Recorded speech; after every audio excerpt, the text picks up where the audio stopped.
તને ખબર લાલા તું કેવો હતો? યાદ છે તને? આછું આછું યાદ આવે પણ ઓમ નહીં. તુલસી તને બહુ ગમતી હતી ને, એને લઈને તું જુનાગઢ આવ્યો. કેટલું મોટું સાહસ કર્યું તે પ્રેમમાં.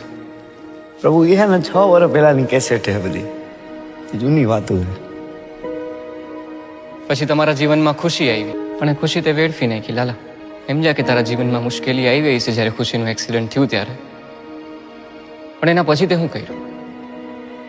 શું મારે એ બધું કરવું નતું, પણ કેમ થતું કે મને કઈ ખબર જ ન પડી. વ્યાજે પૈસા લીધા, ખરાબ સંગતે લાગી ગયો, દારૂની લતે ચડી ગયો, રોજ રોજ દારૂ પીતો હતો ને. તું રોજ કેવી હાલતમાં ઘરે આવતો તો તને યાદ છે? ક્યાંથી યાદ? તું જેને હાટું થઈને જુનાગઢ આવ્યો તો તુલસી, એના ઉપર હાથ ઉપાડતો તો રોજ.